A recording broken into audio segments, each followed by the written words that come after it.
y muy agradable de la doctora Claudia Avendaño, historiadora, filósofa, pero también con un carisma muy especial, y eso es bueno resaltarlo ya para que lo sepamos todos. Nos va a quedar esta grabación también para posteriores transmisiones. Es una manera, ella tiene un carisma por medio del cual puede transmitir ideas que en un principio nosotros hemos recibido de una manera muy teórica y abstracta. Y repito esto con mucho énfasis, teórica y abstracta, es porque muchas veces la filosofía y la historia en algunos centros educativos, por no generalizar, nos muestran la historia, la filosofía y otras áreas de las ciencias sociales y humanidades como muy lejanas, eh, indigestivas quizás, y lejanas de la realidad. Y lo que vamos a vivir hoy en torno a también a la celebración, festividades y conmemoraciones en el mes de marzo con respecto a la mujer, a la feminidad.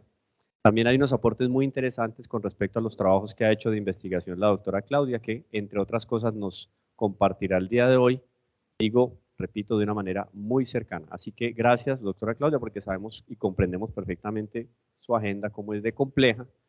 Aceptó nuestra invitación, entonces no nos queda más que aprovechar este tiempo en el cual lo vamos a tener acá para compartir. Gracias de nuevo y bienvenida. Gracias, Camilo, gracias a ustedes. El problema es que Camilo también fue alumno mío. Tengo demasiados alumnos aquí y es muy agradable encontrar. Bueno, espero que tengan un feliz día.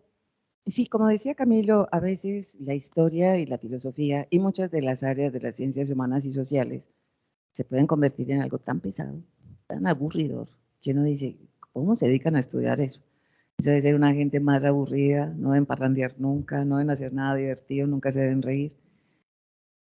Lo más curioso es que es la manía que creo que existe todavía en muchas partes del mundo, que para darle rigor a algo hay que empezar a citar a una cantidad de autores, hablar como todo pomposo. Mm, Yo no lo he podido hacer nunca. En otras palabras, yo soy una cuentera. Entonces, eso que digan que soy doctora, pues sí, soy doctora, pero porque me encarretó meterme en dolores de cabeza a hacer filosofía. Y terminé conociendo a Camilo, dándole clases también a él en su doctorado.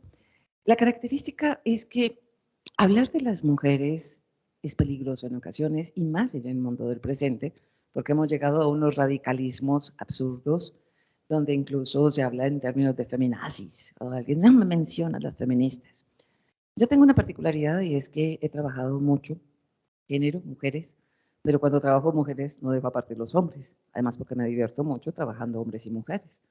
Y sobre todo en un auditorio como este, donde veo que la mayoría son mujeres, aunque mentiras, está como un poquito equilibrado también de hombres, para poderles tirar un poquito a los hombres. Y eso es mentira. Básicamente lo que vamos a hablar ahora es del papel de la mujer en la educación. Eso podría uno remontarse hasta el mundo de los cazadores y los recolectores. Y realmente la mayoría de las veces me voy hasta por allá. ¿Por qué?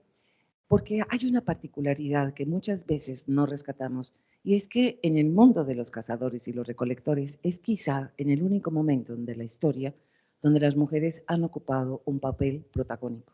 Y ese papel protagónico tiene una relación directa en forma, digámoslo así, muy claro, con la vida, pero también con la muerte. La mayoría de los grupos de cazadores y recolectores se movían en grupos entre 25 y 35 personas y se pasaban toda la vida en función de buscar la comida. Para ello caminaban, corrían, vadeaban ríos, subían, bajaban montañas, lo hacían todo el tiempo en función de la comida. Eso hace que incluso se llegue a calcular con, digamos, cosas que se comparan con el mundo de los pueblos premodernos que todavía en algunas partes existen. Si ese es el tipo de trabajo que hacen, si nos ponemos a calcular todo lo que hacen en su vida, podríamos llegar a un récord más o menos de que estas personas le daban 7 veces la vuelta al planeta caminando. O sea, eso es tener un estado físico espectacular, más aún si les digo que lo máximo que lograban vivir los hombres era entre 30 y 35 años y las mujeres entre 20 y 25. Y uno en 35 años darle 7 veces la vuelta al planeta caminando, pues que sumándole los pasos equivaldría a eso, es impresionante. Ahora, son personas que lo que están haciendo es recogiendo su comida, cazando su comida. Conclusión, no están comiendo ni grasas saturadas, no están comiendo azúcares, harinas refinadas. Eso quiere decir que su dieta es exquisita. la que recomendaría cualquier nutricionista.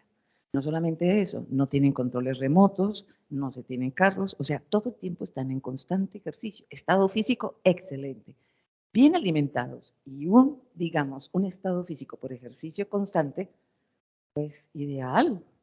¿Y por qué viven tan poquito? Pues no sé si ustedes han visto esos memes de que le muestran a uno que la gente que inventó la no sé qué pollo, no sé qué comida, han vivido como hasta los 100 y pico de años y en cambio el atleta no sé cuántos se murió a los 40 años. No dice, a la larga hacer tanto ejercicio y comer tan sano como que eso, como que no le alarga a uno la vida. Bueno, ahí yo no me metería en eso porque eso sí serían Honduras muy peligrosas. Pero lo que sí les puedo afirmar es que la longevidad de estas personas está marcada no por enfermedades, está marcada por accidentes. Todo lo que sabemos de estas personas son sus cadáveres y sus cadáveres nos permiten leer qué les pasó. ¿Y cómo nos permiten leer qué les pasó? Sabemos que algunos de ellos, la gran mayoría de los que conocemos, murieron por una fractura. Y fracturas limpias en ocasiones. Una fractura de fémur a esta altura. ¿Y cómo sabemos que se murió de ella? Porque no cicatrizó, no se soldó. Si se hubiera soldado, quiere decir que se la fracturó y siguió vivo. Si se muere, no. ¿Por qué si no hay ningún otro tipo de hueso afectado? ¿Por qué si no parece que en el entorno haya algo que parezca amenazante? Accidentes. ¿Qué tal uno corriendo a la carrera detrás de una manada de ñus para cazar los más gorditos y mete uno la pata en un hueco que hizo otro animalito, se va de bruces y se fractura la pierna? Perfecto. ¿Quién sigue caminando, subiendo, bajando, corriendo, vadeando, nadando? No puede hacerlo. ¿Lo puede esperar el resto del grupo? No, porque la supervivencia de ellos depende que estén en constante movimiento, siguiendo unos circuitos de los mismos animales y siguiendo circuitos de la misma naturaleza. No lo pueden esperar. Conclusión, de malas, te quedaste aquí. Suena muy duro. Sabemos y entendemos que muchos de ellos debieron haber entregado absolutamente todo, porque se encuentra el esqueleto en perfectas condiciones. Los estudios que se les hacen en su médula espinal, en sus dientes, evidencian que no tenían enfermedades, a no ser que hayan sufrido una herida en tejidos blandos que no nos deja ninguna información, pero para que sea una herida en tejidos blandos tuvo que haber sido en el vientre. Pero si utiliza otra parte de tejidos blandos del resto del cuerpo, si la herida fue lo suficientemente profunda para matarlo, tocó hueso. Y si toca hueso, deja marcas de sangre que pueden deshacerse. O sea, los patólogos forenses hoy le pueden decir a uno una cantidad de cosas de estos cadáveres. Entonces, lo que sabemos es que esta persona se encuentra sin ningún objeto a su alrededor, no tiene nada, pero muchas veces sí tiene algo y muy cerca de ellos. Un arma cortopunzante es un hueso al cual se le sacó filo, es una especie de aguja hecha con una costilla, algo que les permitía suicidarse. En otras palabras, yo me voy a morir porque no puedo seguir con ustedes. Me he fracturado el fémur, aquí me tocó quedarme. Conclusión, entrego todo lo que tengo. ¿Para qué me voy a guardar una capa de pieles, unos zapatos que me hice con un buen tejido de piel? ¿Para qué voy a guardar mi red, mi canasto, mi bolsa? ¿Para qué voy a guardar mis agujas, mis instrumentos que he hecho con una cantidad de piedras, huesos, ramas? Yo entrego todo, se lo entrego a todo el mundo. Me quedo con algo que me permita morir rápidamente, a no ser que estemos en unas condiciones climáticas que el clima se vaya a encargar de mí. Suficiente calor para que me deshidrate muy rápidamente o el suficiente frío para que sea una muerte, como dicen la mayoría de las personas, dulce por hipotermia. Si son los accidentes lo que hacen que no vivan tan temprano, y digo que los hombres viven entre 30 y 35 y las mujeres entre 20 y 25, conclusión, las mujeres son torpes y tienen más accidentes. Pues al fin y al cabo son más débiles, más frágiles. Entonces es lógico que se quiebren más, se doblen la pata y algo así, se mueren mucho más fácil. No, tienen una amenaza que tiene que ver con su condición sexual, con ser mujeres. Al vivir entre 20 y 25 años hay una jugarreta de la naturaleza y es que como viven tan poquito, para la supervivencia de la especie hay que cambiar algo. ¿Y qué es lo que se cambia? La madurez sexual. Entonces lo que sabemos es que en estos pueblos que son transhumantes, básicamente la madurez sexual de las mujeres, o sea, se convierten, pasan de niña a mujer entre los 7 y los 8 años de edad. Eso quiere decir que a esa edad son fértiles y pueden quedar en embarazo. Y tenemos un problema grave. Hasta el día de hoy, una de las amenazas más grandes para las mujeres sigue siendo el embarazo el parto y el posparto, aún en los países más civilizados y con los mejores servicios gineco-obstétricos, sigue siendo un riesgo. Pero un riesgo mayor sí es menor. ¿Por qué? Porque somos un bendito mamífero incompleto. A la gente no le gusta que yo hable así, pero pensémoslo. Si a nosotros nos van a clasificar en una etología, ¿nosotros qué somos? ¿Mamíferos? Ahora, cualquier mamífero tiene una manera de tener sus partos. Quiero que lo piensen. La ballena es un mamífero. Ahora, cuando usted tiene los ballenatos, ¿dónde los tiene? En el agua. ¿Y la ballena va a esperar que el ballenato aprenda a nadar? La ballena tiene que salir a la superficie para respirar. Por lo tanto, cuando tiene sus ballenatos, los echa al agua. El ballenato lo primero que tiene que hacer es empezar a nadar y seguir la estela de su madre ballena para poder salir y respirar. Si usted es una vaca y acaba de tener un ternero, ¿qué hace la vaca? Lo empieza a hociquear, a lamer, a limpiar y a empujarlo. Si no se para en un promedio de unos 15 minutos, es probable que no se le distienda su diafragma debajo de las costillas y se asfixie. Se tiene que parar y empieza a caminar. ¿Cuándo han visto ustedes que una mujer, mamífero de los seres humanos, tenga su bebé y salga del quirófano con el niño de la mano caminando? Nunca, ¿cierto que no? Porque nacemos incompletos. ¿Y por qué nacemos incompletos? Por dos cosas extrañas de nuestra especie. Como mamíferos, nos paramos y nos erguimos en dos patas. Bueno, eso es lo que nos lleva a ser homínidos. Perfecto, no hay problema. El problema es que al pararnos en dos patas, nuestra pelvis, que debería ser así si fuéramos cuadrúpedos, cuando vaya a hacer el parto, la pelvis haría esto. Y el muchachito nacería de sentadero, caería con su sentadero al piso, se agarraría de la mamá y ya empezó a caminar y a sostenerse. Nosotros, al pararnos en dos patas, la pelvis se convierte en una mariposa. El convertirse en una mariposa, cuando el bebé va a nacer, tiene que poner es la cabeza. Y la cabeza no está terminada de formar, por eso está blandita. Si nosotros tuviéramos un embarazo real como mamíferos, tendría que tener un promedio de gestación de 18 a 24 meses. Pregúntele a cualquier mujer que haya tenido hijos que le vamos a alargar su embarazo otros 10, 12 meses. Dice, nunca. ¿Por qué? Porque ella en el séptimo empieza a caminar así, le duele todo, tiene que pararse a orinar a cada rato, está incómoda. Donde le digan que tiene que aumentarlo, imposible. Pero si aumentara, la pregunta sería, ¿por dónde sale? No podría salir por el canal vaginal. Tiene que salir incompleto, entonces todavía no será capaz de enderezarse, pararse, sostener su cabeza, y su cabeza por eso todavía es blandita. De ahí que si usted tiene la nariz torcida, que la tenga conjiva, que la tenga grande, chiquita, respingona, eso es cuestión de genética. Pero si la tiene torcida desde pequeñito, ay no, es que nació con ella torcida, culpa de la mamá, enderecésela. Eso está blandito, se la puede enderezar. Si usted tiene que recurrir a cirugía plástica para que le arreglen las orejas, porque parece un Volkswagen con las puertas abiertas, en mi época no era muy frecuente ese problemita, es más frecuente en los últimos tiempos. En mi época nos ponían un gorro que nos cogía las orejas y nos las aplastaban. Y fuera de eso nos volteaban como si fuéramos una arepa, nos iban volteando en la cuna. Y nuestra cabeza es más redondita. Cuando no nos lo voltean y cuando no le ponen el gorro, ¿para qué le va a poner gorro? Que hace mucho calor, póngale una cinta microporo aquí en las orejas y con eso es suficiente. Está incompleto. Ahora, aún así, el nacimiento es complicado. En este momento, si usted va a una unidad de ginecobstetricia y le dicen que tenemos a una jovencita de 16 años que está en embarazo, la consideran de alto riesgo. Si tiene 14, todavía más alto riesgo. Si tiene 12, todavía. Si tiene 8, la llaman de una manera muy extraña que es premiañosa. Es alto, alto riesgo. Ahora quiero que se imaginen, si tenemos una cantidad de recursos, podemos saber cómo va el bebé, cómo va la mamá, las podemos ver dentro, cómo están funcionando, podemos prever las cosas para hacer una cesárea y sacarla, para evitarle un parto, porque no va a tener condiciones para que el bebé salga. Imagínense en una época donde no hay esos recursos y el bebé es grande y no sale. Y la mujer lleva más de 72 horas de trabajo de parto y el bebé no sale. La probabilidad más alta es que el bebé muera dentro de la madre y no haya manera de sacarlo. Y se va a llevar a su mamá con él.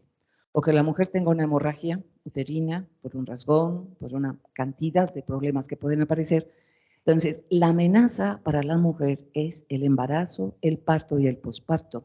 Algunos han dicho que es porque de todas maneras subir, bajar, correr, vadear, nadar en embarazo es muy complicado. Lo es, pero no lo es para las mujeres. De esa época no.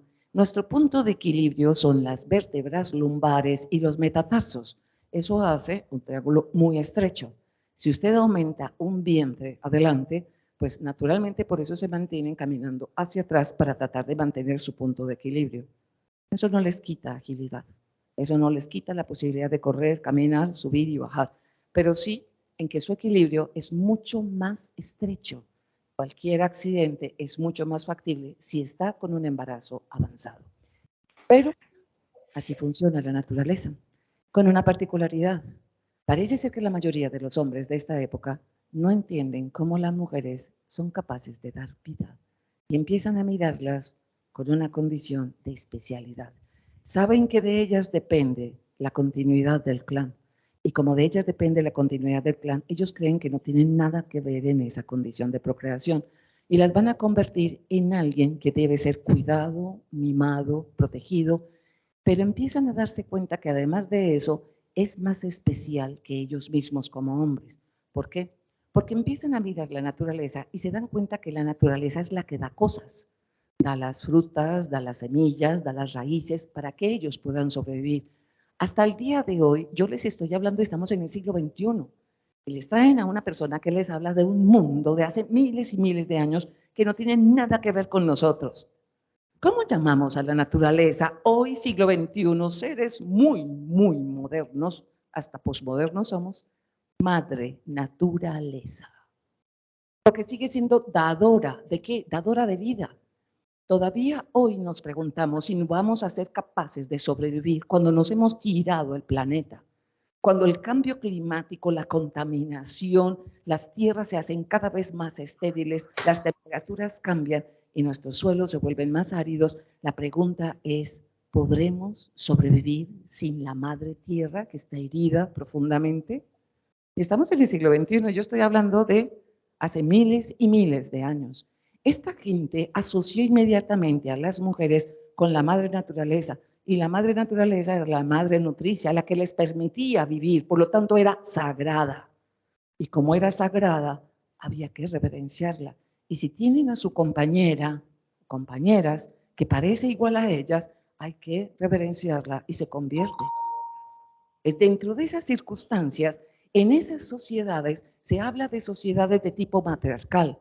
No es que manden las mujeres, porque muchos se pensaron que era una especie, llamémoslo así, de ginecocracia, donde las mujeres eran las que mandaban. No, es un lugar donde el papel protagónico es de las mujeres, pero parece ser que es una especie de compartir las formas de los roles y las formas incluso de dirigir y tomar las decisiones.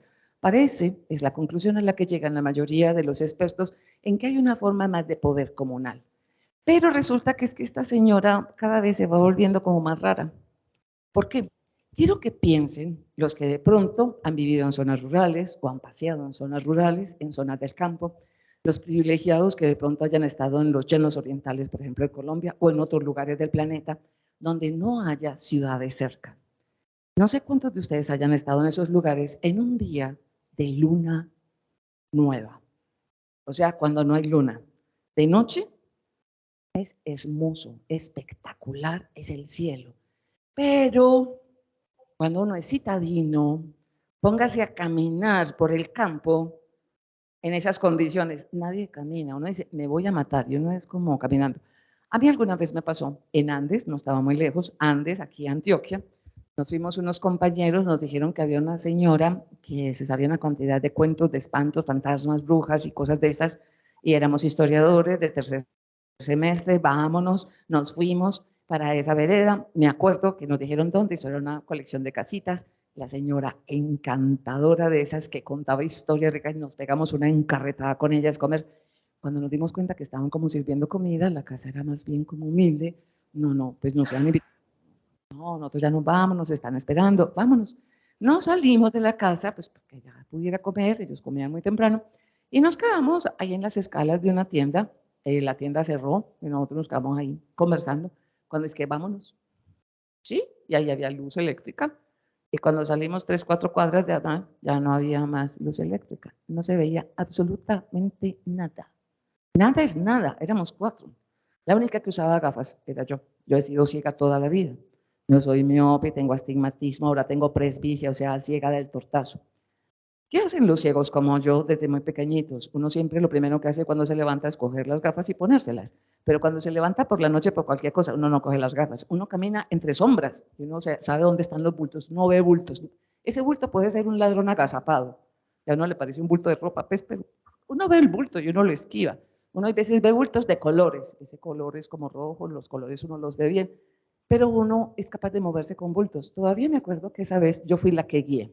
Tengo que decir porque fui hambrienta. Yo era la única fumadora, la que tenía candela, y yo no iba a dejar que me cagaran mi candela, no se iba a aguantar la candela, y no tenía sino esa. Yo los guío. Pero aún así, caminamos a pico y monto súper despacio. Ahora quiero que se imaginen en una época donde no hay en ninguna parte del planeta luz artificial que haga un reflejo sobre la atmósfera que se devuelva a la Tierra, que es lo que nos sucede ahora.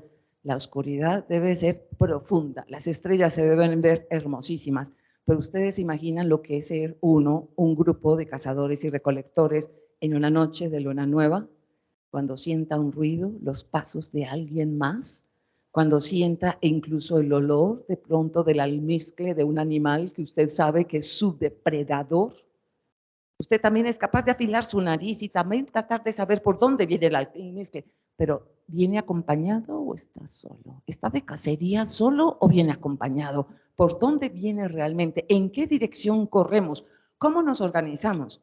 Luna nueva es oscuridad, oscuridad es negro, negro es muerte, hasta el día de hoy.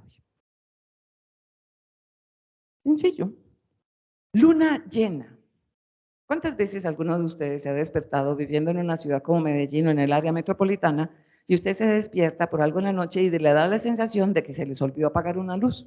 Porque se ve una cantidad de luz. Cuando usted se da cuenta que lo que pasa es que por una ventana está entrando una luz blanca preciosa de la luna, estamos en luna llena y está despejado.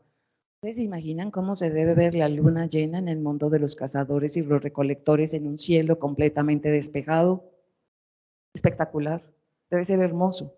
Hermoso, precioso y con una condición. Luz es vida. La luz de la luna les permite, si hay un depredador, si hay una riada, si hay una inundación, si hay un derrumbe, si hay una amenaza de otro clan, estar dispuestos y listos para dónde correr, estar atentos, poderse defender. Luz es vida, oscuridad es muerte. ¿Qué es una luna llena? Una mujer embarazada. Luz, vida. Hasta el día de hoy decimos, dio a luz. ¿Qué es una mujer con una menstruación? Menstruación, sangrar. Se sangra y se muere. Sangrar en la menstruación no hay embarazo. Pues sabemos que sí, pues en algunos casos muy extraños, pero casi siempre no hay vida. Si no hay vida, es muerte. Entonces, sangrar con la menstruación y la luna nueva, o sea, la falta de luz, es muerte. Oscuridad es muerte. Una luna menguante es una mujer que estaba en embarazo, dio a luz y su vientre empieza a bajar. Una luna creciente, crece su vientre, cada vez creciendo más, hasta que se convierte en una luna llena, que tiene su bebé, da a luz. Con una particularidad, ¿cuánto dura el ciclo de la luna? 28 días. ¿Y cuántos son los días del ciclo menstrual? 28 días. ¿Coincidencias de esas extrañas? Coincidencias que se podían observar. ¿Qué hicieron los hombres? La asociaron con la tierra y la asociaron con la luna, la diosa blanca. Era fácil hacerlo. Y no solamente era fácil hacerlo. ¿Cómo y cuáles son los calendarios de estos pueblos primitivos? Los primeros calendarios todos son lunares, porque es mucho más fácil hacerlo con la luna porque sus ciclos son mucho más cortos. Empezar a organizar el tiempo en calendarios es tener una sociedad cada vez más compleja. Y en esa sociedad compleja, esta mujer ocupa un papel protagónico. Pues la relación de la mujer con la vida es evidente, pero también va a empezar a aparecer la relación de la mujer con la vida y con la muerte, porque el no dar a luz es también la muerte. Pero también empezaron a observar algo que tiene que ver con cuestiones fisiológicas, y era la relación sexual.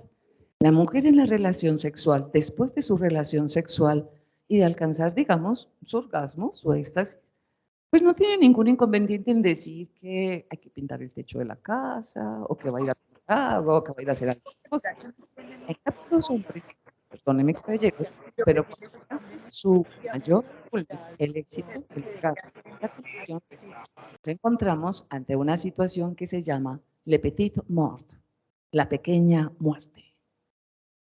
No sé si las mujeres de aquí sepan y después me vayan a regañar por lo que voy a hacer, pero se supone que uno en ocasiones podría tener un cheque en blanco, pues firmado ya con la cantidad, pero sin firmar, un papel con donde está el testamento, dejándole a uno toda la herencia, y en ese momento la persona no se da cuenta de lo que está firmando. Es el momento incluso de la debilidad mayor de los hombres, y es donde uno los puede matar mejor, en ese momento. Entonces me miran con una cara, ¿y usted por qué tiene que hablar de eso?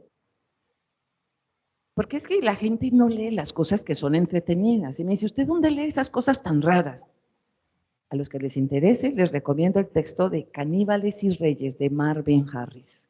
Incluso hay un capítulo que se llama Asesinatos en el Paraíso. No soy yo la perversa, es que me encuentro unos textos que son maravillosos. Marvin Harris es maravilloso. Te los recomiendo casi todos los textos. Digo que casi porque hay uno que es el manual de antropología, que yo no fui capaz con él, se la pasa midiendo huesitos todo el rato y eso termina siendo un poco pesado, que es como lo que decía Camilo al principio. En cambio los otros, hay otro que se llama Vacas, Cerdos, Guerras y Brujas, recomendado. Bueno para pensar, bueno para comer. O sea, deben estar todos aquí en la biblioteca, búsquenlos, es divertido, además de que aprende uno mucho y puedes pues, venir a hablar de cosas como estas. Pero uno, por ejemplo, también podría buscarlo en cosas como estas. Miren, hay un texto en el Antiguo Testamento que se llama Judith. Y muchos hacen cursos sobre las mujeres en la Biblia. En Judith hay esta muestra de la pequeña muerte. Si recuerdan más o menos la narración, tenemos a un enemigo con un ejército gigantesco acorralando al pueblo de Israel y exigen a una mujer hermosa, casi, pues algunas versiones dicen que era que para cada noche. Entonces, a la primera que le piden a una mujer muy hermosa, ya adulta, algunos dicen que era viuda, otros dicen que no, varían mucho las historias dependiendo de qué texto usted esté leyendo. En todo caso, esta mujer es una mujer, ya no es precisamente una doncella juvenil, ya tiene experiencia, y es muy llamativo que en la mayoría de los textos hacen mucho énfasis en lo tiempo que se toma ella para arreglarse. Pues porque ella se baña, se acicala, pero el mayor tiempo, si uno mira por líneas, es el tiempo que engalana sus cabellos, de los cuales se siente muy orgullosa, y cuentan cómo se los trenza con unas hermosas cintas de seda. Se supone que esta mujer es entregada a este capitán enemigo perverso. Ella cede a sus intenciones, naturalmente, acepta que él acceda carnalmente, pero después ella lo mata, le corta la cabeza, sale de la tienda, le muestra al ejército enemigo la cabeza de su capitán y el ejército ve eso, se rinden y se van. No funciona. Primero, ¿con qué le cortó la cabeza?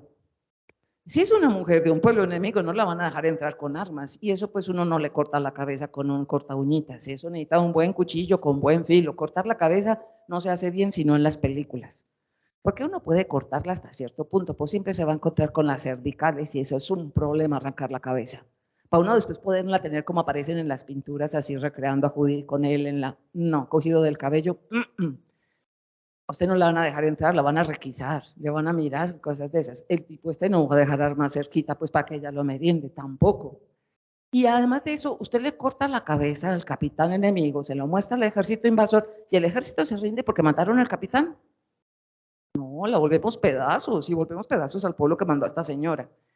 Pero ¿qué tal si nos imaginamos un encuentro sexual satisfactorio para este capitán horroroso que ha pedido a estas mujeres? Y ella, en el momento del petit mort de él, empieza a arreglarse los cabellos, a sacarse las cintas del cabello y de pronto acariciarlo con ellas. Puede ser un acto sensual donde él se está recuperando las fuerzas de pronto para un segundo encuentro y ella jugando con las cintas de seda, por encima de su vientre, alrededor de su miembro masculino, para decirlo muy seriamente, muy educadamente, enrollo el pene con la seda, parece un juego. Coja una tira y otra tira después de enrollarlo y haga así. Se llama emasculación. No se sangra, se cierran inmediatamente los vasos sanguíneos.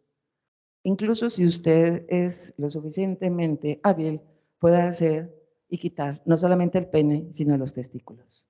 Y salir con ellos a la puerta de la tienda. El capitán está vivo, pero ha perdido su virilidad. ¿Quién confía en un capitán que no es viril porque se le quitó su signo de hombría? Sigue vivo, no está muerto. Se dejó engañar por una vil mujer. La pequeña muerte, la petite mort, la que las mujeres se supone ocasionan a los hombres en el acto sexual. ¿Por qué creen que muchas de las religiones, no en términos de fe, sino en términos culturales, han domeñado a las mujeres, ocultado o controlado especialmente por la práctica sexual? Porque en ese momento es el momento de mayor fragilidad y se llama la pequeña muerte, inducida por las mujeres. Pensemos en un mundo que tiene que ver con esto, que tiene que ver con este mundo del presente. Hay una condición, cada vez que los pueblos se hacen cada vez más ágiles para tener los hijos sin perder a sus mujeres, empiezan a aumentar. Mientras más aumente el colectivo, es más complicado seguir haciendo lo que están haciendo. En algunos es quizá todo lo contrario, están desapareciendo sus mujeres y las están perdiendo de una manera muy rápida. Eso los condena a la desaparición. Miren, la función de la mujer es determinante para que haya un colectivo, para que no lo haya, para que exista un grupo social o para que no lo haya. Muchos autores han discutido cuál de las dos y se han encontrado que las dos pueden ser perfectamente factibles. La opción que se queda es buscarle un lugar a las mujeres para que permanezca, mientras los hombres se dedican a la cacería. Es que las mujeres se dediquen a la recolección. Dentro de estas circunstancias, la recolección en estos lugares. Al hacer esto, al dejar a unas mujeres en un espacio, no es porque sean un encarte, sino que es precisamente porque las están protegiendo. Pero van a empezar a especializar los roles. ¿Por qué? Porque la mujer que se queda aquí se va a quedar con los más pequeños, se va a quedar cuidándolos, ya no van a ser hombres y mujeres cuidándolos. No solamente eso, sino si hay un hombre que pierde la vida, pues lo van a dejar. Pero si está solamente herido, ¿por qué abandonarlo? ¿Por qué no llevarlo donde las mujeres para que las mujeres lo cuiden? Empezará la práctica de cuidar, proteger y albergar de las mujeres, con una particularidad: si usted los tiene, los va a observar, y observándolos se va a dar cuenta que en ocasiones cierto tipo de heridas o cierto tipo de fracturas causan un enrojecimiento en el miembro, y que ese enrojecimiento hace que la piel se ponga más caliente, y que en ocasiones esa temperatura va a subir por todo el cuerpo, y que alguien que va a controlarle la temperatura a ver si sigue muy caliente y estaba lavando o estaba cocinando y el agua del afluente donde estaba trabajando está muy fría, le pone las manos para ver qué tan frío y no solamente se da cuenta que el calor es mucho, sino que la persona, como un gatito, le voltea la cara tratando de buscar esa mano fría. ¿Qué tal si mojo algo y se lo pongo encima? ¿O qué tal si lo mojo, ya que está tan caliente, en el agua? Pues que es muy pesado y nos toca muchas cargarlo. Traigamos algo, traigamos cualquier cosa de nuestras telas que tejemos, mojémoslas y pongámoslas. Están aprendiendo a manejar la fiebre y a bajar la fiebre.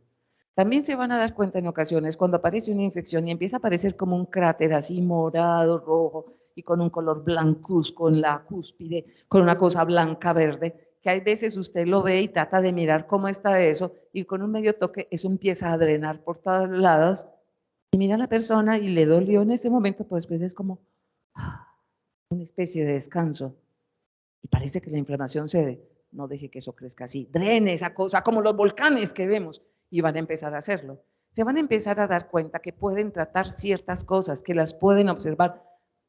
Práctica, error, acierto, es un conocimiento empírico. Son las que van a empezar a darse cuenta cómo funcionan ciertas cosas, cómo son incluso las alertas para saber quién está a punto de morir. Entonces, ¿por qué? Porque si uno está con alguien y con alguien cada vez más y cada vez está más frecuentemente con gente que muere, va a empezar a aprender a reconocer los signos de las personas que mueren, pero también que van a morir, también de las que van a sobrevivir. Y usted se convierte en una especie de pitonisa. Este sobrevive, no, este se muere. Magia es observación. Pero además de eso, quiero que lo piensen, es observar el color de la piel, la textura, las cosas que cambian, las cosas que parece que le caen bien y las que no le caen bien. Es observación. Hasta el día de hoy, en el siglo XXI, las mujeres en términos generales tenemos una mejor capacidad de observación que los hombres. Es un dolor de cabeza para los hombres que les preguntemos, ¿qué estoy estrenando hoy? ¿Qué tengo nuevo hoy? Algunos son bastante observadores, pero casi todos empiezan por el cabello, no sé por qué, te cortaste el pelo, cualquier cosa por el estilo, y no lo cortó hace como 5 meses. Dentro de esas circunstancias, en cambio las mujeres, entra alguien en la oficina o en el salón de clase y la miran, ¿estás estrenando zapatos? Es como se dan cuenta de eso. Es que no le quitó la etiqueta del precio que está en la suela. A eso no se los habíamos visto, es que están nuevos, es que están... Ese tipo de cosas parecen banales y tontas. Adivinen dónde las aprendimos. Desde estos primeros asentamientos humanos, porque nuestra supervivencia dependía de ser observadoras. Un pequeño cambio en el entorno podría significar una amenaza para ellas y para los que estaban bajo su cuidado. Por eso tienen que aprender dónde están las cosas. No es que seamos cuadriculadas y que pusimos esto en la casa y que no se puede mover. No, es que de tener esas cosas sabiendo que son sus referentes espaciales, sabe si está segura o no está segura. Pero además de eso, van a ser las que van a domesticar la naturaleza. ¿Por qué? Porque los hombres a lo largo de la historia hemos hecho basura, siempre, siempre hemos hecho basura. Eso es horroroso. Pero al mismo tiempo, desafortunadamente, para los de ciencias humanas y sociales, es afortunado. Si no fuera por los basureros, no sabríamos una cantidad de cosas que sabemos hoy de la historia. ¿Por qué? Porque en todas partes hacemos basura. Ahora imagínense a estas mujeres con los niños, con los enfermos, comiendo. Vamos tirando los desperdicios a un lado. Y esos desperdicios, que es el basurero, atrae animales. Y esos animales me interesan. ¿Qué tal si los atrapo? No los mato, sino que les hago una especie de corral. Hagamos una especie de corral en la mitad del basurero, que entren, y una vez que entren, cerramos. Y los tenemos ahí. Ahí no hay que esperar que los hombres los casen, al fin y al cabo están aquí. ¿Quiénes son los que más se van a acercar a los basureros? Los omnívoros, fundamentalmente. No los grandes depredadores como los felinos, esos no. Pero los que se van a sentir atraídos por el basurero suelen ser omnívoros. ¿Como quién? Como cerdos, como gallinas, por ejemplo. Una gran cantidad, incluso en ocasiones algunos roedores suelen ser omnívoros, que son perfectos de pequeña cacería. Pero no solamente eso, sino que empiezan a aparecer algunos que son carniceros, cazadores, pero con una, digamos, juego, llamémoslo así, dentro de su evolución, de trabajar siempre en manada, como los cánidos y los lúpidos, lobos y perros. Y lentamente pequeños felinos cómodos que empiezan a aparecer atraídos también por el basurero, por lo que el basurero atrae ahí. ¿Quiénes se van a encargar de domesticar a una gran cantidad de animales y hacerlos particulares de su forma de vida? Las mujeres. Pero también se van a dar cuenta que en el basurero van a empezar a aprender y a crecer plantas que usted a veces tenía que ir muy lejos para conseguirlas. ¿Por qué no hacerlas más cercanas a nosotros? Hagámoslo de una manera sistemática, o sea, no al azar del basurero, sino metámosla. Hasta el día de hoy se acepta que las mujeres van a ser responsables, número 1, de la domesticación de los primeros animales y la domesticación de la agricultura. Al fin y al cabo son las que permanecen en ese lugar. En esa permanencia, en ese lugar, no solamente van a tener que aprender a ser muy observadoras, sino que van a tener que empezar a desarrollar el oído. Por lo general las mujeres escuchamos mucho mejor que los hombres. Cuando una mujer de muchos años les diga que se está quedando sorda, no le crea. Cuando un hombre no diga que es sordo, que se está quedando sordo, pero se hace repetir, está sordo como una tapia. Puede preparar el funeral con él ahí y no se da cuenta. En cambio, cuando las mujeres dicen que se están quedando sordas, usted empieza a preparar algo de una sorpresa.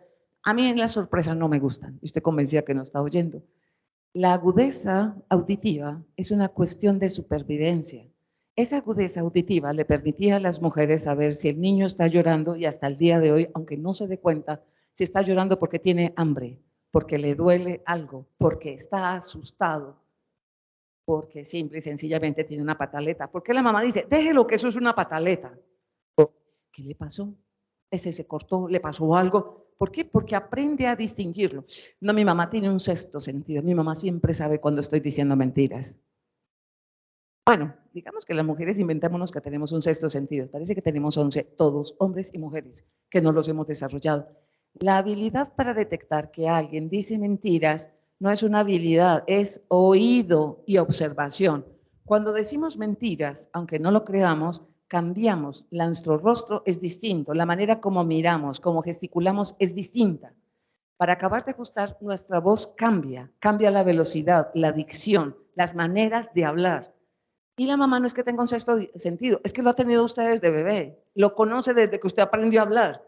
Y este está hablando distinto. No lo racionaliza, no lo hace de una manera consciente. Está hablando distinto, sino que algo en su cerebro le dice, memorioso, si no habla, está diciendo una mentira. Y la mejor manera, eso no es cierto. Y mirarlo de frente. Y como mucha gente le dicen que cuando uno dice mentiras no mira de frente, yo tengo un compañero que alguna vez oyó eso, entonces cada vez que nos va a decir una mentira, nos mira así. Claro, esa es la mejor manera, eso es mentira, lo que estás diciendo. ¿Por qué no cambia, básicamente? Entonces, no es un sexto sentido, sino que son cosas que se tuvieron que desarrollar básicamente para la supervivencia. Oído, fundamentalmente, y la capacidad de la observación. La capacidad de la observación de los colores. Los hombres a veces no nos creen que nos inventamos los colores. Cuando nosotros les hablamos de una variedad que pueden ser hasta 14 en el rango de los habanitos, camel, beige, y sigamos con el vainilla y no sé qué, los hombres nos miran con una cara como tan locas. No, es que ustedes no reconocen los colores. ¿Por qué no? Porque no tienen esa capacidad fisiológica, no se desarrolló. Yo me acuerdo que alguna vez mi mamá le sacaba la ropa a mi papá y alguna vez mi mamá estaba ocupada, entonces le dijo que sacara. Entonces le dijo mi mamá, en esa época mi mamá era muy lanzada vistiendo a mi papá y me acuerdo todavía como si fuera hoy, no era muy vieja yo. Mi mamá llega y le dice a mi papá, la camisa rosada. Dice mi papá, rosada. Sí, la rosa viejo. Dice, rosa viejo. Dice, ¿qué color es?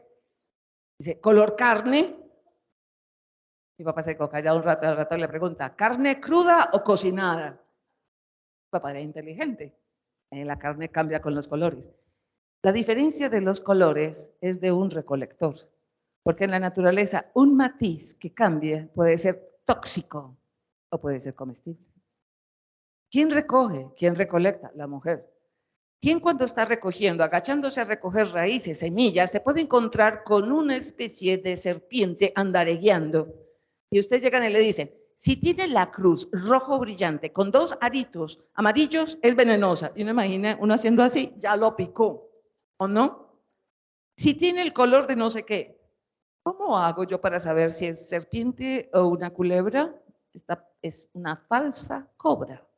A mí me parece encantador los especiales. No, esa es una falsa cobra. Entonces, uno ya corrió 50 cuadras, lejísimos de esa cosa tan miedosa que le sacó unas orejas así, con unos cosas así como en las películas del pequeño Mowgli, así, hipnotizándolo a uno.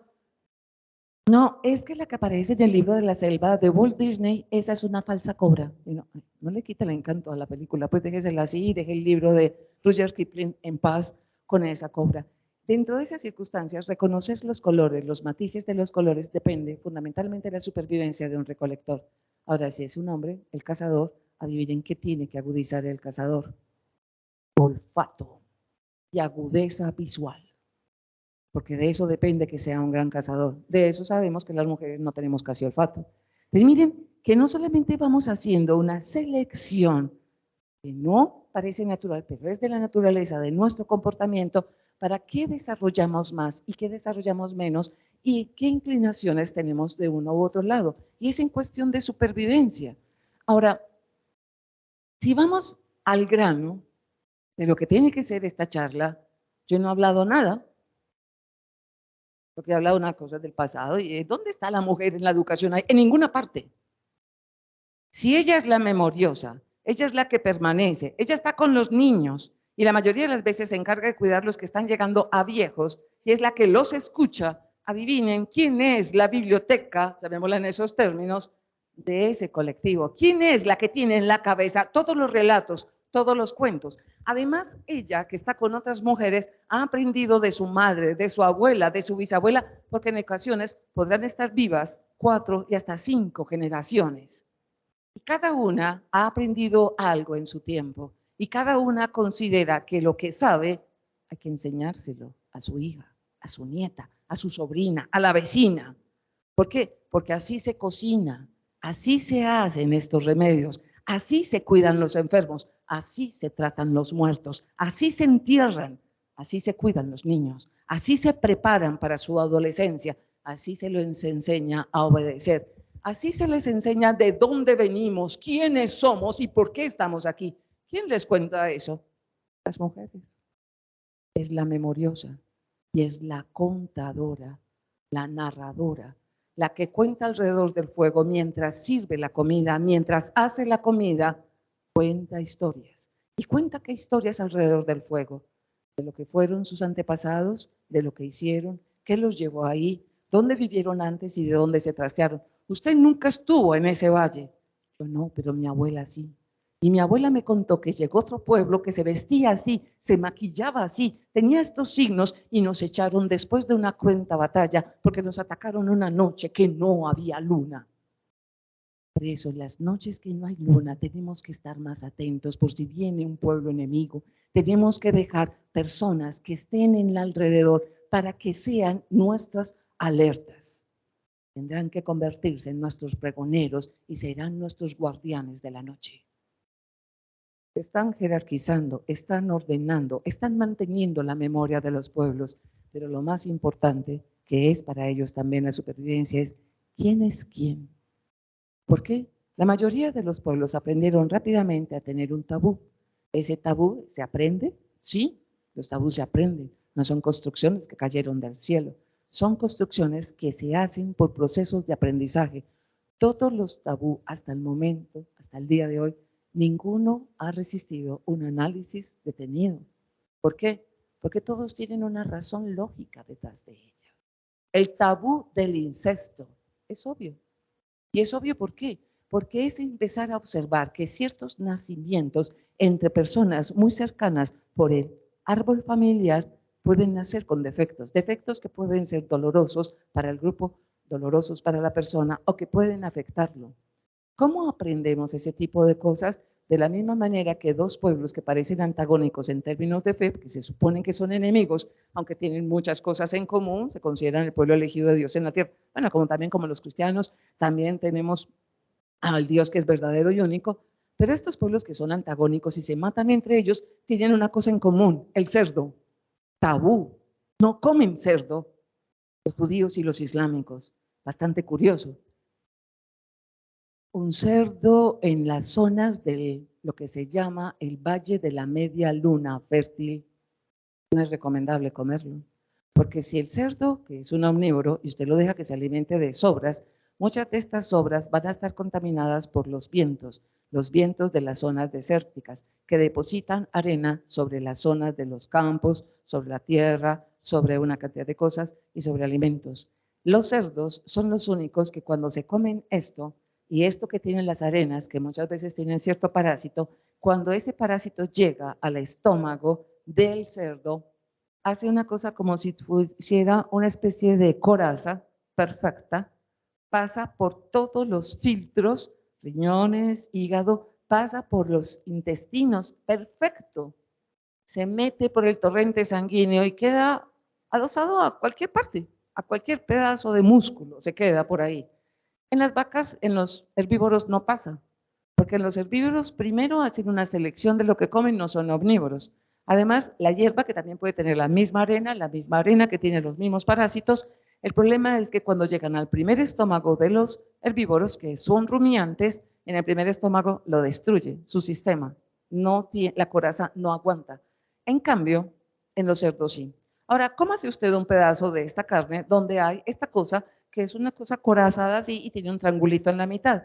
Cuando usted se lo come y llega a la parte superior de su estómago, a una enzima particular que determina la vitamina B12, al mismo tiempo no solamente fija vitamina B12, se fija la vitamina B12, sino que también rompe la coraza de esta cosa. Y esta cosa cuando llega al estómago se encuentra en el paraíso, con arpas, violines y de todo, y empieza a vivir espectacular.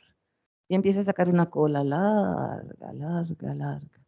Se conoce comúnmente con el nombre de granalla. La llamamos así en Antioquia, altamente peligrosa. Esa cosa se convierte casi que en una culebra que a su vez va dejando otras culebritas por otras partes, nos infestan el estómago, nuestros intestinos, y muchas de ellas pueden viajar hasta nuestro cerebro y convertirlo en un queso Roquefort. Eso le pasa a nuestros intestinos. ¿Ustedes creen que judíos e islámicos, desde hace más de 20 siglos, los judíos, y desde hace más de 12 siglos, los islámicos, tenían conocimiento del sistema digestivo, de lo que pasaba con esto? No, observación, carne. Los que están comiendo carne, los que no comen carne de cerdo, que les repugna, que no les gusta, que por dieta, que por economía, porque son más pobres, porque tener cerdos era caro. De los más pobres no les da a los ricos. ¿Qué es la diferencia de lo que comen? Esto, no se come.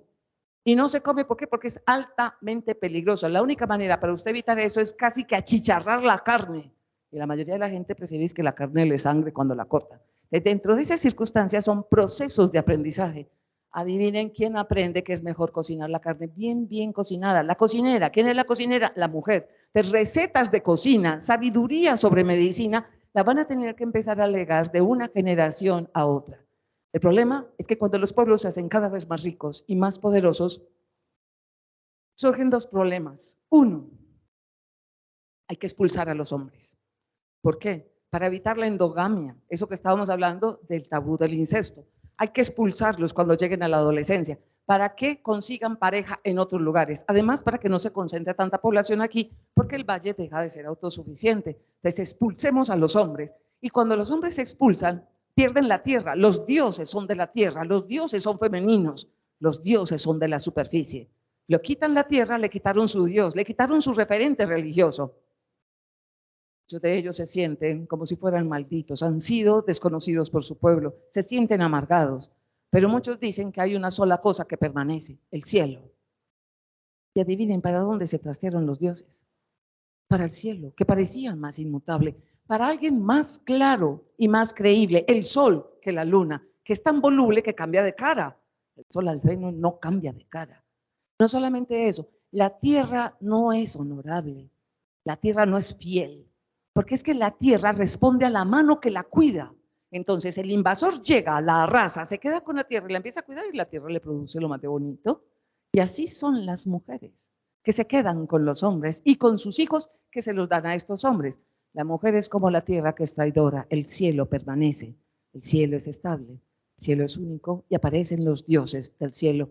Y con los dioses del cielo aparece el sistema patriarcal, más aún cuando usted se tiene que convertir en un guerrero para ganarse sus propias tierras y sus propias mujeres.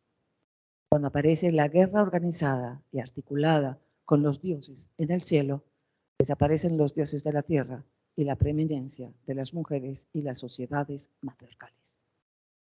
Hasta el día de hoy, en muchas sociedades se afirma que las mujeres somos veleidosas, vanidosas, volubles, cambiamos y nos transformamos. No somos fieles a nadie. Una demostración es cuando un pueblo es invadido por otro ejército y que el ejército pierde o los hombres se habían ido a otra guerra y llegó otro ejército y estas mujeres con una pequeña resistencia después se entregan a los soldados invasores y se quedan con ellos. Usted está defendiendo a sus hijos. Si se pone a enfrentarse al ejército cuando no están los hombres, usted morirá y morirá a sus hijos. Es mejor que sus hijos vivan. ¿Y cómo? Acepte al ejército.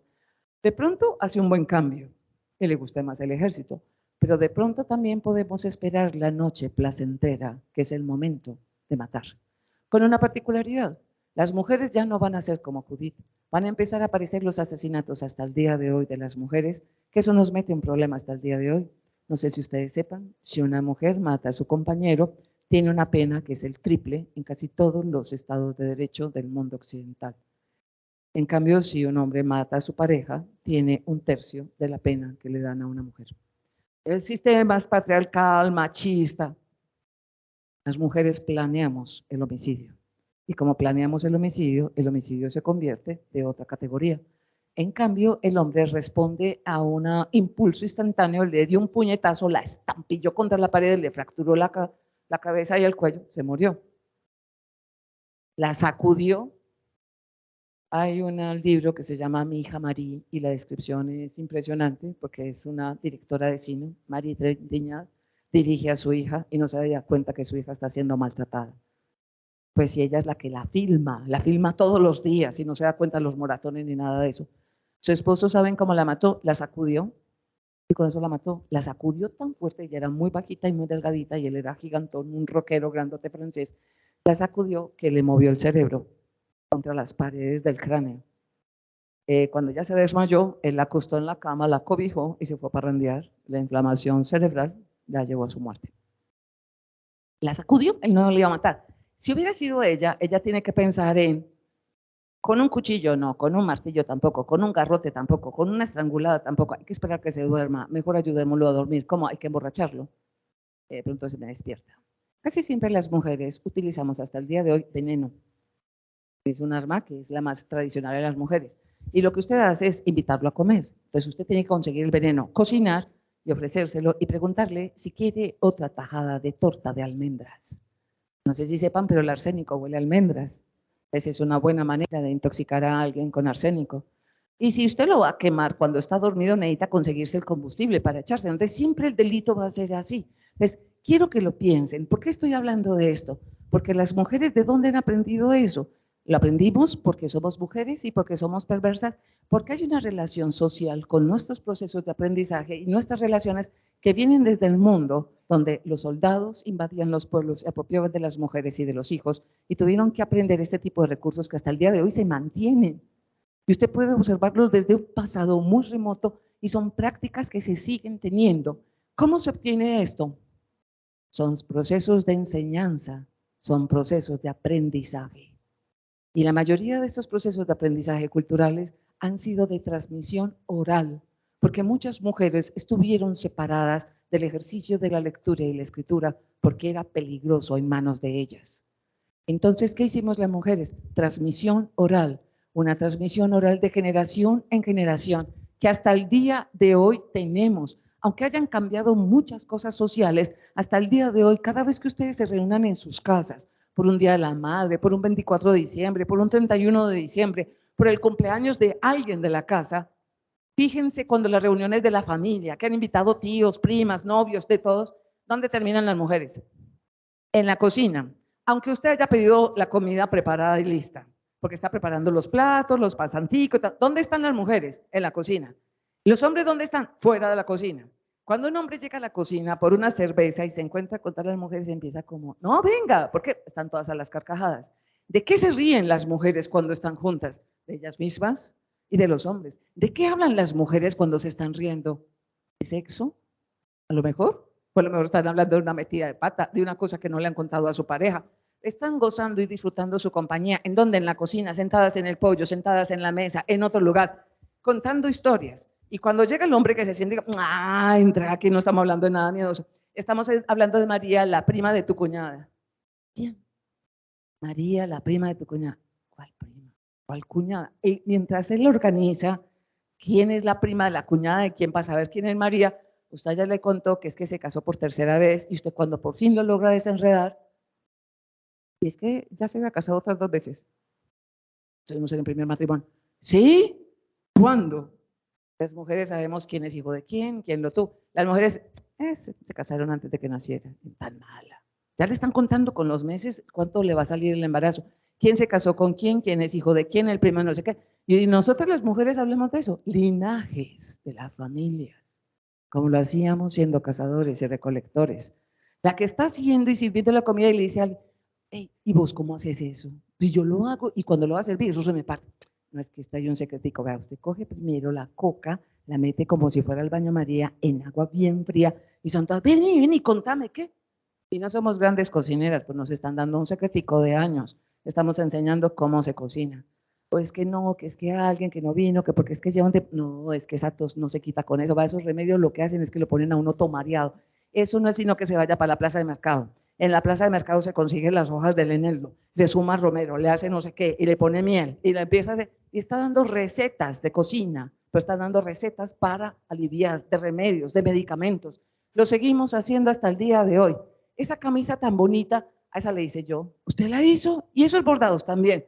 Es que usted sabe bordar. Claro, antes todas sabían bordar, pero se enseñaban puntadas. Hoy se encuentra usted a alguien tejiendo y usted mira y dice, ah, tan rico.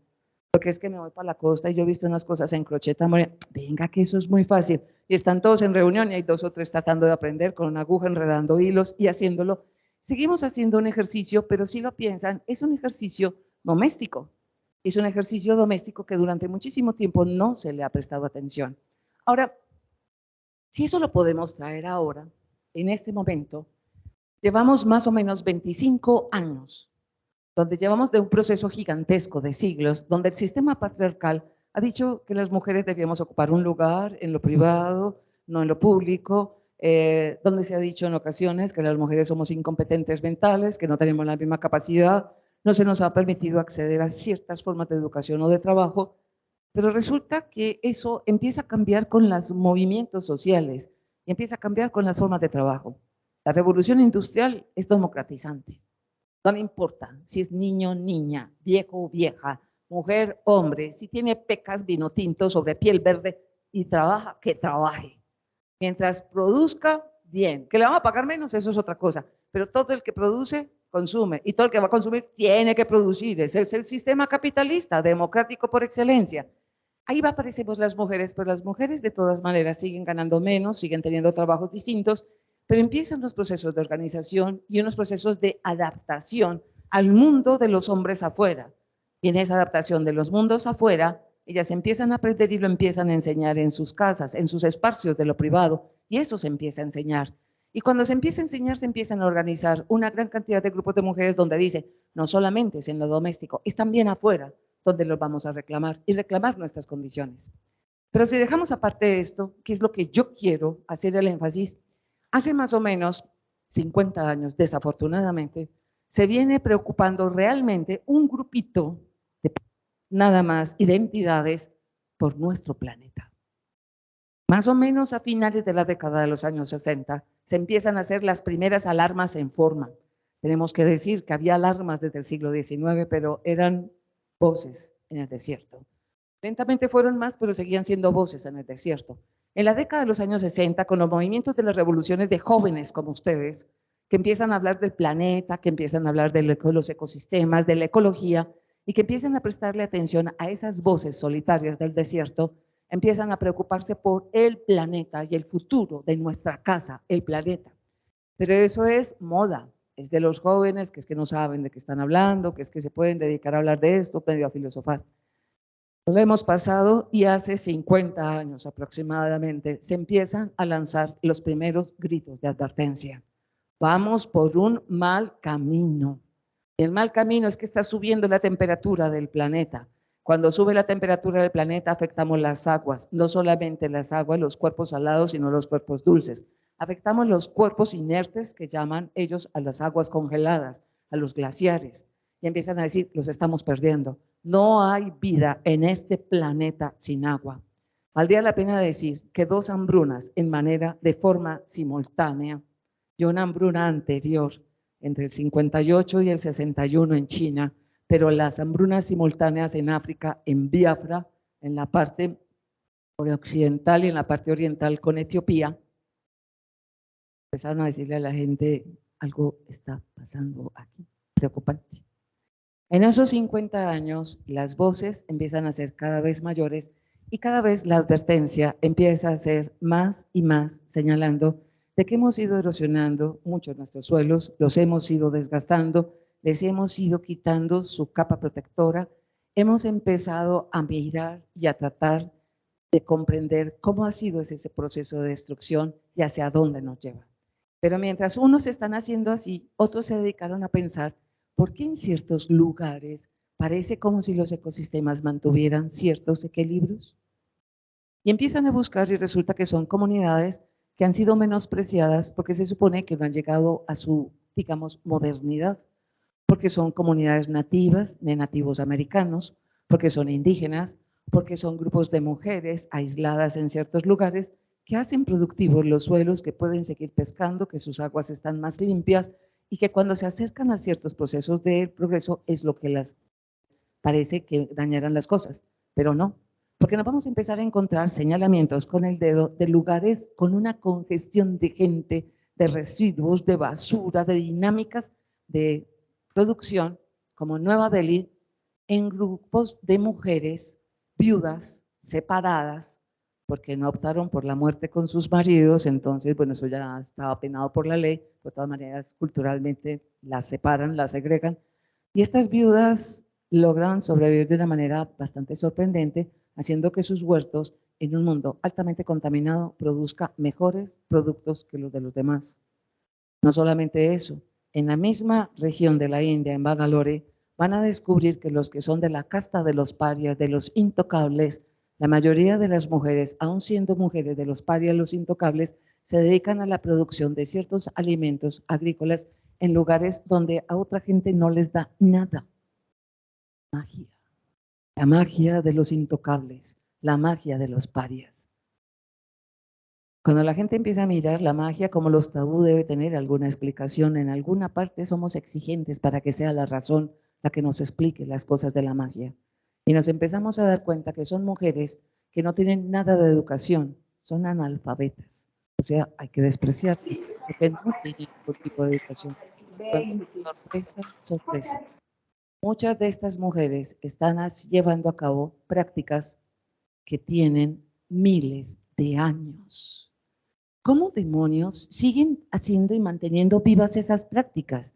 Si esas prácticas incluso fueron destruidas por sistemas de gobierno, por políticas especiales, ¿cómo las siguieron manteniendo? ¿Ustedes de dónde aprendieron eso?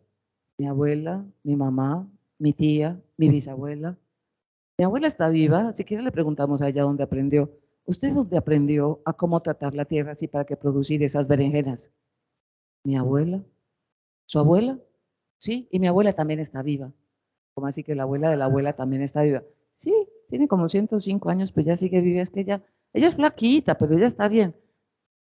Y está perfectamente bien alimentada y tiene 105 años. Y cuando le preguntan dónde aprendió a trabajar con las berenjenas de esa manera, los mira con sus ojos llenos de cataratas, porque eso es un video de la Deutsche Welle, con unos ojos llenos de cataratas y dice, mi abuela me lo enseñó porque a ella se lo había enseñado su abuela de la otra abuela. Son las enseñanzas de las abuelas, de abuelas que han pasado aquí antes de que los tiempos se volvieran tan oscuros. Dice, es la respuesta de esta mujer anciana de 105 años. ¿Qué es lo que están haciendo con la tierra distinto? Y se dan cuenta que la están nutriendo, le están dando más oxígeno, la están enriqueciendo en minerales con desechos de la basura, con los desechos de la cocina. En otras maneras, están haciendo simple y sencillamente lo que llamaríamos aquí un compost. Jóvenes, lo que se ha descubierto en los últimos 50 años es que muchas de las mujeres siguen tratando la tierra como se trató hace miles de años cuando eran cazadores y recolectores. Y ellas no han perdido esa memoria. Esa memoria ha seguido viva de generación en generación y muchas de ellas les han enseñado a sus hijos cómo hacer con la madre tierra. Estamos en el siglo XXI y estamos tratando de volver a recuperar la madre tierra. El año pasado, cuando se conmemoraba el 8 de marzo, el Día de la Mujer, cada año la Organización de las Naciones Unidas pone un tema especial en torno a las mujeres. En el del 2022, el tema era, solamente es posible un planeta sostenible con las mujeres adelante. Es un discurso retórico, político. Les recomiendo que le peguen una miradita al informe de la Organización de las Naciones Unidas de la semana pasada, donde nos dice que se nos acabó el tiempo. No era lo que pensábamos que era en 50 años después del 2030, o sea, para el 2080. Jóvenes, los cálculos es que si usted compró tierras en las Islas Mauricio, en el Pacífico Sur, hizo un muy mal negocio. Para el 2030, esas islas estarán cubiertas por el océano. Las más hermosas del turismo más disparado del mundo no existirán, porque el océano en la marea alta las cubrirá completamente durante 4 horas del día. No puedes construir nada ahí. Esperamos que para el 2000 hagan cuentas cuántos años tendrán ustedes. Para el 2040, los problemas alimenticios en el planeta habrán y comprometerán a más del 40% de la población del planeta. Piensen cuántos años tienen ustedes. Una de las características de ese informe, que parece tan catastrófico, tan miedoso, tan preocupante, de que el catástrofe no era para dentro de 100 años, sino que lo tenemos ya en la puerta, les recomiendo que le peguen una miradita a los capítulos finales. ¿Sabe cuál es la llamada? La llamada no es a las mujeres. La llamada me parece a mí muy interesante y es con lo que quiero cerrar. La llamada es a rescatar nuestras condiciones femeninas para rescatar el planeta. Cuando hacen esa referencia es que saben que hombres y mujeres tenemos rasgos femeninos y rasgos masculinos. Pueden variar en la intensidad o no, que son rasgos que son la construcción, según la Organización de las Naciones Unidas, las construcciones culturales heredadas de generación en generación. Esos rasgos femeninos son muy frecuentes de poder observar en los antropólogos en los pueblos de los cazadores y los recolectores. Son personas que se daban cuenta que la tierra era la madre tierra, que era dadora y por lo tanto había que devolverle. La propuesta es rescatar ese pensamiento de los cazadores y los recolectores en relación con nuestra madre tierra, y es el rasgo femenino de dar, devolver a la que nos da. Y cuando uno le da a la que nos da, la preservamos. Es una manera, es el juego de la dación, dar a unos y a otros. El papel de las mujeres en la educación, fuera de las aulas de clase, es muy importante. En las aulas de clase, que no lo tocamos en ningún momento, y ya se me acabó el tiempo hace rato, ese espacio que no lo tocamos es porque ese lo hemos trabajado más. Se ha hecho la historia de la educación de las mujeres, algunas incluso son señaladas como responsables de hacer una gran cantidad de cosas. Lo que yo quería hacer en la charla de aquí con ustedes es mostrarles una particularidad. Todos nosotros, los que estamos en este auditorio, somos herederos de pueblos que fueron cazadores y recolectores. Todos incluso, según los genetistas, tenemos esa memoria biológica viva. Para los que trabajan en términos de la cultura, dicen que los factores biológicos no son los únicos. Los factores biológicos se suman a factores culturales y esa es la suma de lo que hace la humanidad. Hay un debate muy interesante que lleva más o menos unas 2 décadas, donde la pregunta es si tenemos una memoria genética, ¿tenemos también una memoria cultural? La respuesta inmediata es que sí, porque la cultura es un fenómeno que se transmite, es de transmisión cultural. El voz a voz, las herencias materiales, las construcciones materiales y construcciones en abstracto, digamos, de la cultura inmaterial. Entonces, esas son legadas. Pero la pregunta es, ¿hay en nuestra herencia genética marcadores culturales dentro de esa herencia? La respuesta es no, categórica. Jóvenes, 2023, marzo, ya se está acabando marzo, por no decir que ya se acabó marzo. Hace exactamente un mes, el 28, bueno, estamos a 30, el 28 de febrero hay una información que da la Universidad de Berkeley, en la cual está de acuerdo la Universidad de Stanford y está de acuerdo Cambridge en Inglaterra. Las tres están de acuerdo, hicieron el mismo experimento, obtuvieron la misma respuesta.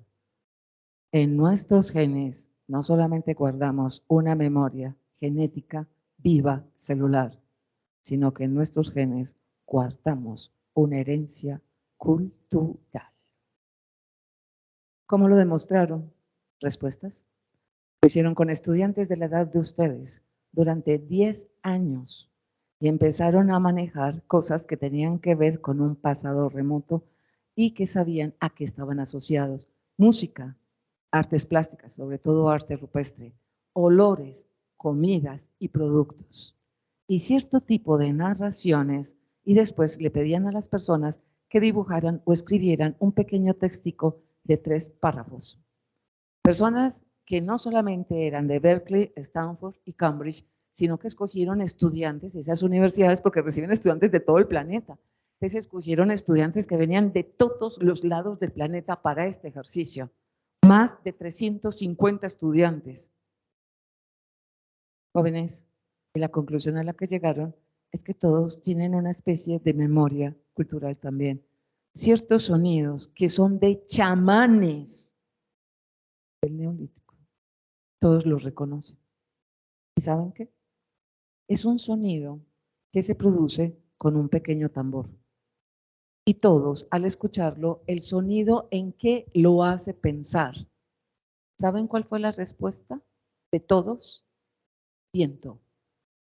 No tierra, no tambor, no mesa, no golpe.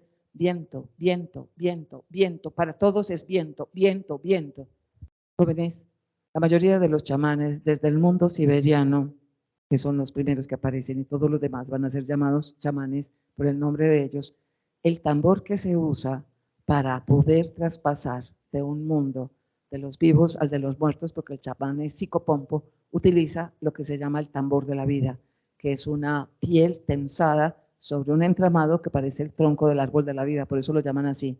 Se lo golpea y al golpearlo es mandar el mensaje al viento para que se abran las puertas del mundo subterráneo, del inframundo. Eso lo saben los antropólogos, lo saben los expertos en etnología y en folclore. No lo tienen por qué saber los estudiantes de todo el mundo al escuchar ese sonido, que es el viento. Es el viento el que lleva el mensaje. Es un solo ejemplo. Esos ejemplos son muchos y los van a tener con comidas y con cosas. La única forma es que haya también una herencia cultural en los genes. Les recomiendo el trabajo. El trabajo incluso lo cita la bbcmundo.com. Pueden buscar ahí herencia genética, herencia cultural y les van a mostrar. Además de los videos, les van a mostrar los textos altamente interesantes. Como comprenderán, en este momento están en un debate gigantesco. ¿Y saben quiénes del experimento demostraron tener más marcadores para lo que ellos llaman, en ese término genético, marcadores culturales? En una proporción de 3:1, las mujeres. Tenemos un marcador de 3, los hombres tienen un marcador de 1. Eso genera otro debate. ¿Por qué? Porque eso es empezar a pensar en supremacías por sexo y condiciones de eso. Eso puede en ocasiones, como dice, por eso les recomiendo la página de bbcmundo.com, porque dice, supremacía en qué términos. Tener más marcadores en una ocasión en términos genéticos puede significar un desastre, porque es enfermedad y porque es enfermedad degenerativa. Dentro de esas circunstancias es como no pensar por el 3:1 que sea una condición de superioridad, sino de evolución de las especies para lograr su supervivencia. La educación está y gira, aunque no lo creamos, en términos de supervivencia. Ojalá volviéramos a ser cazadores y recolectores y pudiéramos darnos cuenta que lo que obtenemos tenemos que devolver algo de ellos y sigamos manteniendo nuestro ejercicio de ser memoriosos y narradores. Muchísimas gracias. Si hay alguna pregunta o algún comentario, pues sería muy interesante. Me fue el tiempo, pero todavía nos queda un ratito. Si hay alguna pregunta, algún comentario, algo que no estén de acuerdo, algo que quieran aportar, sería maravilloso. ¿No les parece? O mucha timidez o tienen ganas de irse a almorzar ya. O tienen un examen enseguida. Jóvenes, muchísimas gracias. Espero que tengan un resto de día muy feliz, que les acabe de ir muy bien esta semana y que descansen en Semana Santa, que lo pueden hacer. Muchas gracias a ustedes. Que tengan un feliz día.